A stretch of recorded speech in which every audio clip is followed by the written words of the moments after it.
Hello po mga kababayan, magandang buhay. Welcome po sa aking YouTube channel, Analisa Reality Vlog. Yung gagawin ko ngayon, meron po kasi akong ginawang reaction patungkol kay Bong at Jinky. Ito yung time na confrontation na nakausap na si Jinky, tinanong na tungkol doon sa mga isiniwalat ni Nanay Mercy na wala siyang karapatan parang gawin yon. Kasi meron dito nag-comment sa aking ginawang reaction na yon. Shoutout po kay Ma'am Mika 1962. Ma'am, pasintabi po hindi ibig sabihin na against ako doon sa dito sa comment ninyo. Ano lang po, may mga lilinawin lang ho ako at ipaliliwanag base po doon sa aking pangunawa sa mga sinabi po nila Pinuno Ka-Business at saka Mrs. Ka-Business patungkol ho doon sa pagkukup sa mga bata at saka yung desisyon nila na si Jinky ay makakasama nito instead na si Nanay Mercy. Pero bagong lahat, please support po Ka-Business Official, Papa Dins TV and Ka-Business Family at gayon rin po yung aking mga kasamahang mga reactors sa Ka-Business Official at gayon na rin po sa Kalingap at saka mga kagwangs na rin po. So ito po babasahin ko yung comment ni Ma'am Mika at ilalagay ko rin po ito sa aking screen. Ano lang ho, palawakin ho natin yung ating pangunawa patungkol ho dito. Ang sabi niya, "Hay nako, gagawin pangyaya si Jinky sa mga apo ni Mercy. Hindi ko gusto yung naging decision nila Ka-Business. Gumawa nga ng ibang pamilya yung mga magulang nila Sandra. Ibig sabihin na kaya nilang gampanan ang mga anak nila. Pwede naman tumulong pero yung aamponin tapos si Jinky yung makakasama, malaking responsibilidad kung si Jinky ang makakasama ng tatlong bata. Baka mamaya daw manggulo yung tiyuhin ni Sandra kay Jinky at kay Bong." So ito po Ma'am Mika, ang decision po or plano nila Mr. and Mrs. Ka-Business patungkol kay Jinky na mas maganda kung tinanong nga muna ito kung mayroong kontrata si Jinky doon sa amo nila. Amo niya ngayon. So, wala naman daw kontrata. So, ibig sabihin, malaya si Jinky umalis. Pero, syempre, kailangan niya magpaalam ng maayos doon sa amo niya. Sabihin niya yung totoo kung ano yung gagawin niya kung saan siya lilipat. Kasi yung purpose dito nila Mrs. Ka-Business, mas maganda nga naman na malapit doon sa kanila. At the same time, mas makikilala pa nila yung totoong Jinky. Yun eh.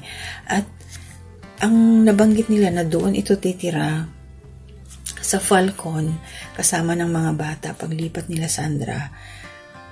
Ang alam ko sa pagtulog, doon siya matutulog. At doon siya papasok naman sa bahay ng Ka-Business. Pupunta siya doon pagka-umaga. Kasi ito sila Sandra, mga kapatid niya, kaya na yan kumilos. Marunong na yan maglaba. Si Sandra marunong na yan mangusina. So, ang ano lang dito ni Jinky, ayun, kasama niya sa bahay. Kung araw-araw naman kasi silang papasok niya sa Ka-Business house, ito si Jinky. At hindi rin siya pwedeng matulog o tumira sa Ka-Business house kasi nandoon si Bong. Alam naman ho natin na si Pinuno Ka-Business, silang mag-asawa. Isa sa rules nila na hindi pwedeng magsama hanggat hindi kasal. O diba?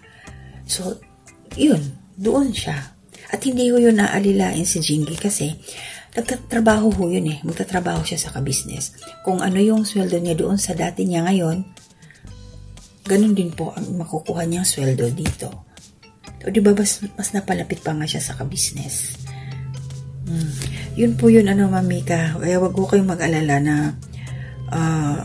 mahihirapan si Jinky. Trabaho yun eh. Sanay naman siya sa trabaho. Alam nga naman titira lang siya sa Ka-Business house na wala siyang gagawin. Diba? At saka isa pa, mali natin, makasal sila sa tamang oras, tamang panahon. Depende po sa sitwasyon. At para sa akin, pansamantala lang yan nakasama kung sakasakali man po na makakasama ni Jinky yung mga bata. Kasi paano kung nakasal na, halimbawa makasal na sila, meron pong kwarto na nakalaan para kay Bong doon sa Falcon. So syempre pag mag-asawa na sila, di aakyat na si Jinky doon sa kwarto nila ni Bong. Di po ba? So ngayon, habang dalaga pa siya, habang hindi pa sila kinakasal, ganun po yung magiging setup. Yun ang pagkakaintindi ko na sa mga sinabi ni Mrs. Ka-Business. Patungkol sa mga magulang ng mga batang to, walang kakayahan, pero gumawa ng panibagong pamilya. So wala na tayong magagawa po doon. At meron pa dito, sabi pa ni Ma'am Mika, kasi meron pang isa ng comment, sabi pa niya. Sinagot niya yung isang comment ni Ma'am Mistilita Dumawal. Shoutout po sa iyo, Ma'am. Sabi dito ni Ma'am Mika, tama ka, napanood kasi niya na si Jinky ang makakasama ni Sandra. Ni Sandra, Yun, yung panood ni Nanay Mercy. So, alam natin na may inggit si Nanay Mercy siguro. Possible, di ba? Then, si Ma'am Mika, sabi niya, wrong move daw kasi sila ka-business. Bakit? Kasi kailangan ampunin sila Sandra. Kompleto naman ng magulang. Yan. Tapos si Jinky pa yung magiging yaya ng mga bata. Nagkaroon nga ng ibang pamilya. Ibig sabihin, kaya niya. Ma'am Mika, hindi po sila aampunin. Linawin ko po. Kukup-kupin po. Kasi pag inampon, may mga papeles yan. Lahat yan.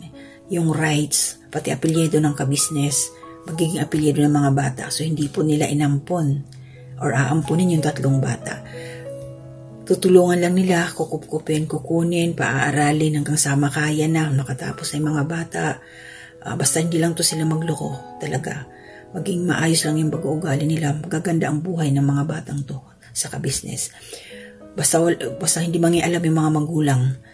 Sa bagay, may kasunduan naman na may kasulatan naman na pwede sila bumisita pero hindi sila pwedeng makialam. Ganyan may pinirmahan. So, pag nangialam sila sa pagdidisiplina, di kunin na lang nila. Diba? Kasi syempre yung mga bata nakaset ang isip niyan. Pag yung pagdidisiplina ng ka-business family, iba sa pagdidisiplina nila. Yun yung para sa akin. At saka yung inaalala dito ni Ma'am Mika na baka daw manggulo yung kapatid ni Nanay Mercy. Ang kapal naman ng mukha niya kung manggugulo siya. Bakit? Wala naman na sila. Isa pa, hindi naman sila kasal. Wala naman, diba? Tapos na sila eh. Yun lang ang hindi mo ka-move on, pati si Nanay Mercy. Pero alam po, napanood ko na yung video ng bibigyan ko na lang ng reaction. So ito po, Ma'am Mika, wag ko kayong mag-alala dahil hindi po aalilain si Jinky. Magtatrabaho po siya sa ka-business house at doon lang mo siya matutulog sa Falcon kasama sa kwarto ng 3 bata. Kung sakasakali mangyayari yun. Ganun po yung magiging setup. Kaya, yun, titingin-tingin siya sa mga bata kung ano yung para na sila magkakapatid doon eh. Kasi sana si Nanay Mercy makamove on na rin. So yun lang po yung sa akin, sana malinaw po sa atin.